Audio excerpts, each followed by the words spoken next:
अस्सलाम वालेकुम। Walk and talk cricket के साथ तौसीफ़ और आज काफ़ी अरसे बाद जो है वो एपिसोड कर रहे हैं। अच्छा, आज हम बात करेंगे जो पाकिस्तान ने नया कोचिंग सेटअप अनाउंस किया है, जिसमें मिकी आर्थर जो हैं वो एक तरह से कोचिंग डायरेक्टर कंसल्टेंट हैं। उसके बाद ग्रांट ब्रैडबर्न जो है वो हेड कोच हैं, और फिर मोनी मोकल जो हैं वो बॉलिंग कोच हैं, और एंड्रयू पैटिक जो हैं वो क्या कहते हैं बैटिंग कोच हैं। और उसके बाद डीकन क्लिफ जो हैं वो क्लिफ डीकन जो हैं वो फिजियो हैं। अच्छा, अब ये जो ग्रुप है सारा, ऑब्वियसली अगर आप देखें तो मिकी आर्थर को जब रिन्यू नहीं किया गया था 2019 में कॉन्ट्रैक्ट, तो उस टाइम पीटीआई की हुकूमत थी। तो उससे पिछली जो दौर था सेठी साहब का, उस दौर में इनको लगाया गया था। तो एक तो थोड़ा सा वो भी शिफ्ट था, और उसके बाद अगर हम देखें तो काफ़ी ट्विस्ट आया है पाकिस्तान, क्योंकि जब रमीज़ रज़ा आए तो उस टाइम कुछ लोगों ने छोड़ दिया, मिसबाह और वकार ने छोड़ दिया फ़ौरन ही।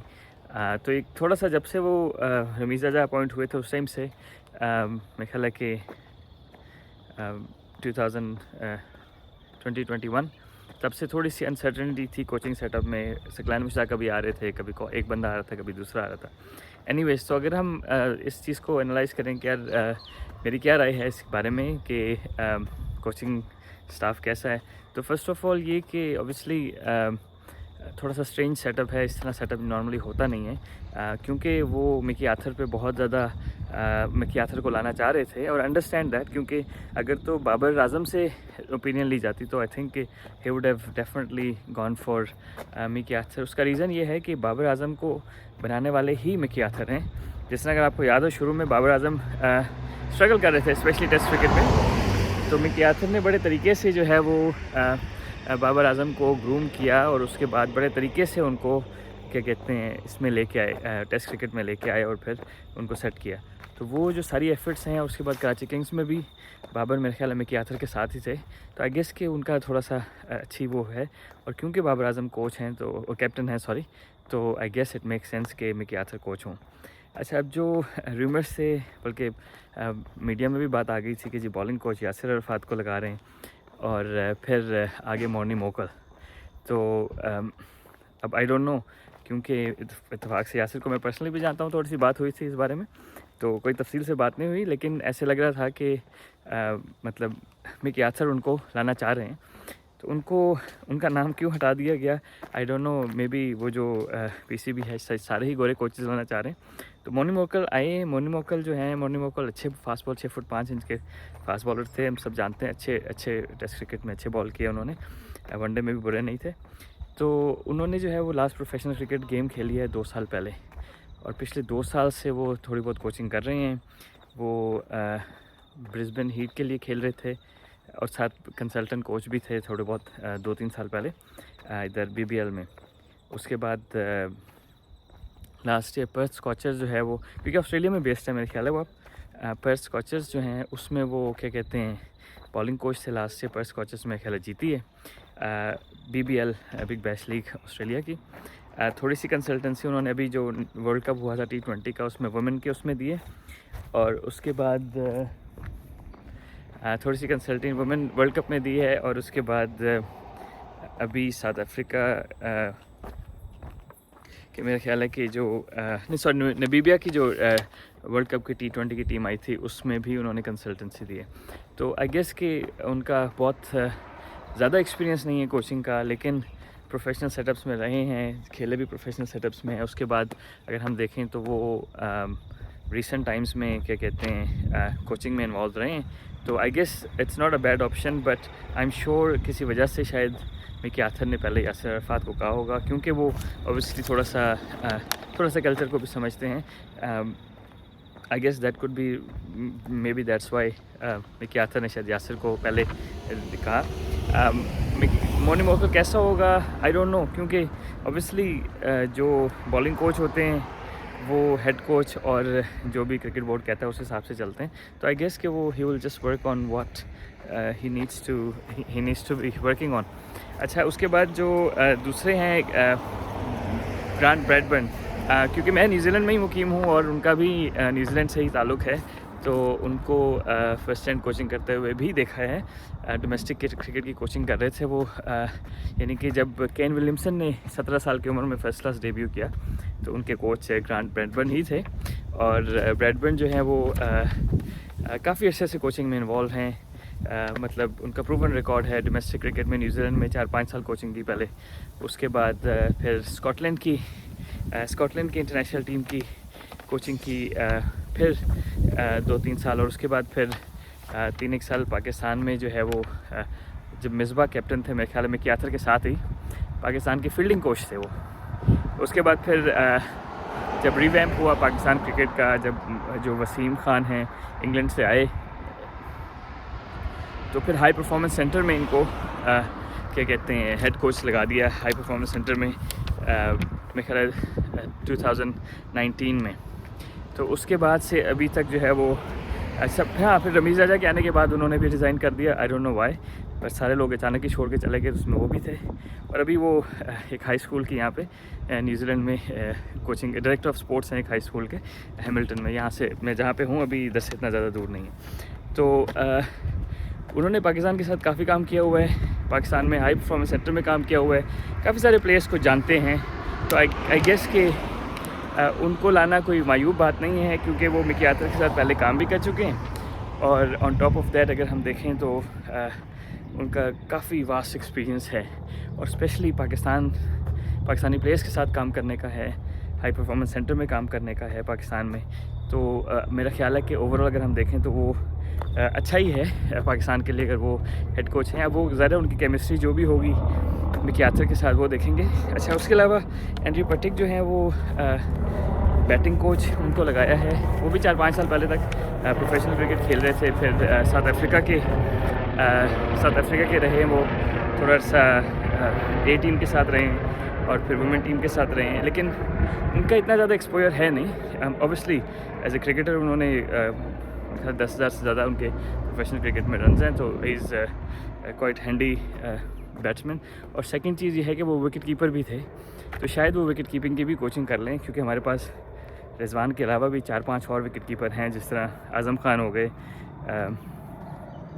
हसीबुल्ला एक जो हैं लेफ्टी बैट्समैन कीपर हैं, फिर हारिस हो गए, और आज़म खान तो हैं ही, और फिर रिजवान भी हैं। और तो हमारे पास पाकिस्तान के सेटअप में 6-7 कीपर्स हैं, तो उसमें अच्छा हो जाएगा कि अगर आपका जो बैटिंग कोच है वो कीपिंग को भी, क्योंकि एक कीपर के लिए स्पेशलिस्ट कोच यूजुअली नहीं बुलाते, तो वो मेरे ख्याल he will do 2 in 1 on that front. Good experience, probably not a lot of experience. Again south African है वो भी, मोनी मोर्कल भी साउथ अफ्रीकन हैं।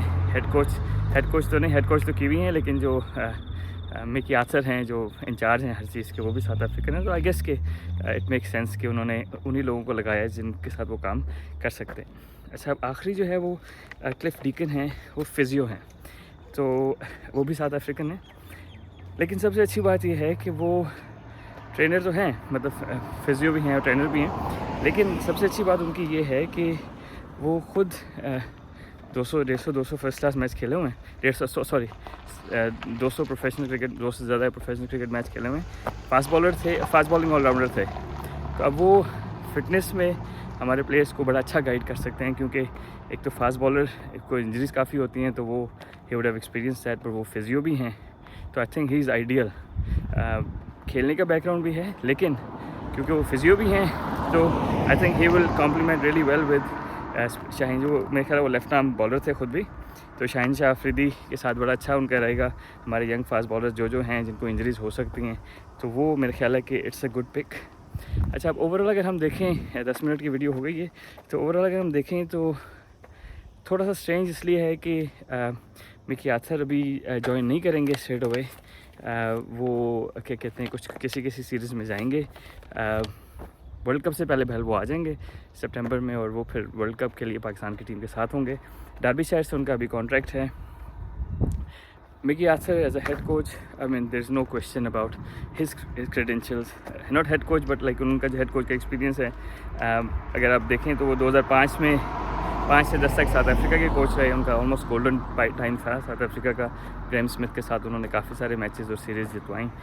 उसके बाद वो वेस्टर्न ऑस्ट्रेलिया की टीम के कोच रहे ऑस्ट्रेलिया में, पे थोड़े से अर्से ऑस्ट्रेलिया के कोच रहे, वहाँ पे थोड़ा सा इशू आया उनका कि कुछ प्लेयर्स ने जो है वो उनका साथ नहीं दिया और कुछ इश्यूज़ आए।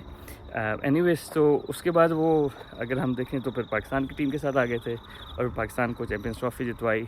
अनफॉर्चुनेटली 2019 के वर्ल्ड कप में थोड़ा सा पाकिस्तान बहुत माइनर मार्जिन से सेमीफाइनल से रह गया। उसके बाद रिव्यू हुआ और क्या कहते हैं, उनको रिन्यू नहीं किया गया कॉन्ट्रैक्ट उनका। अच्छा, अब जो लोग उन्होंने फॉरवर्ड किए थे पीसीबी को रिव्यू कमेटी में, ख़ुद उन्होंने फॉरवर्ड किए थे, उसमें मिसबाह उल हक थे क्योंकि मिसबाह उल हक उनके कप्तान रहे उनके एज ए कोच और उनके साथ, और दूसरे उन्होंने किए थे वसीम अकरम।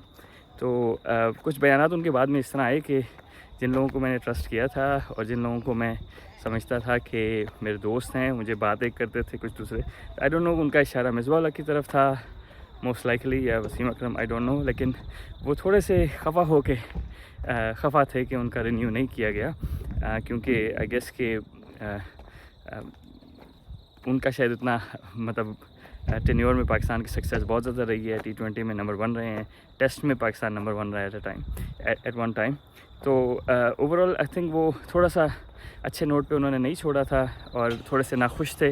वो कह रहे थे कि कुछ हमारे लोग हैं जिनको मैंने दोस्त समझा, उन्होंने क्या कहते हैं पीठ में छुरा खोपा तो I still don't know, I mean 2 बंदों के नाम है, वसीम अकरम और मिसबाह उल हक। तो आई डोंट नो वो किसको रेफ़र कर रहे थे इन दोनों में से, या इन दोनों के अलावा किसी को रेफ़र कर रहे थे।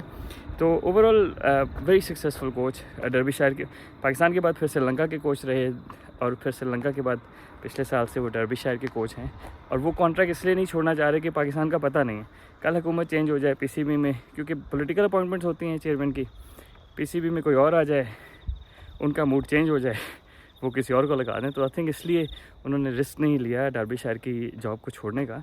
और अगर जिस तरह पिछली दफ़ा पाकिस्तान ने उनको नॉट रिन्यू ना किया होता और थोड़े से बेहतर टर्म्स पे छुड़वाया होता तो अभी शायद वो मतलब आ चुके होते। लेकिन अभी एटलीस्ट उन्होंने एज ए कंसल्टेंट हामी भर ली है, which is still a plus for Pakistan. Specially Babar Azam के साथ उनकी बड़ी अच्छी केमिस्ट्री है। तो इसको अगर हम वाइंड अप करें overall, I think it's obviously personal note पे यासिर अरफात मैं समझ रहा हूँ होना चाहिए था, लेकिन क्योंकि मेरा ख्याल है कि उनका मतलब ही डिज़र्व्स, उन्होंने काफ़ी क्रिकेट खेली तो है, उन्होंने कोचिंग भी कर रहे हैं और level 4 only Pakistani to have ECB level 4 और काउंटीज़ के साथ काम कर रहे हैं। ऑस्ट्रेलिया में जाके पेस कोच के साथ एक सीज़न उन्होंने as a coach bowling coach काम किया, हांगकॉन्ग की टीम के साथ किया, फिर इंग्लिश काउंटीज़ में तो रिसेंटली कर रहे थे। तो I think overall his profile is very good. वो स्कूल्स के साथ भी काम कर रहे हैं, प्राइवेट स्कूल के साथ कॉन्ट्रैक्टेड हैं, तो वो बड़ी ग्रास रूट से ऊपर लेवल तक at the same time coaching कर रहे हैं, which is really good for a bowling coach और एनी कोच एनीवेज। तो आई गेस कि वो थोड़ी सी डिसअपॉइंटमेंट है। आई पर्सनली थिंक कि शायद पीसीबी ने नहीं बेहतर समझा, उन्होंने कहा सारे ही गोरे ले आए। तो मैं इस डिबेट को यहीं पे ख़त्म करूँगा। और ओवरऑल आई थिंक जो फिजियो हैं और वो थोड़ी बहुत ज़्यादा कि काफ़ी ज़्यादा क्रिकेट भी खेले हुए हैं, तो that's a very good pick. Batting coach I am not 100% sure. Head coach Grant Bradburn, experience guy, knows Pakistan culture, knows Pakistani players, good pick. और मिकी आर्थर तो हैं गुड पिक। तो overall I think it's not a bad group of individuals who are joining Pakistan cricket in the coaching capacity or in the whole scenario जो भी change हो रहा है। सबसे अच्छी बात इसमें ये है कि मिकी आर्थर की इनपुट है, विच इज़ गुड, क्योंकि अगर आप हेड कोच किसी को लगा लेते हैं और नीचे दूसरे कोच उनकी कोई केमिस्ट्री नहीं बनती, तो that makes it very difficult for everybody including players and including the coaches. So all the best Mickey Arthur and the group. तो इंशाल्लाह क्या कहते हैं वीडियोज़ हम बनाते रहेंगे और पाकिस्तान ने जो भी रिसेंटली अपॉइंट किए थे अब्दुल रहमान कोच, उनके ऊपर भी एक एपिसोड जल्दी बनाऊंगा। अपना ख्याल रखिएगा। अस्सलाम वालेकुम।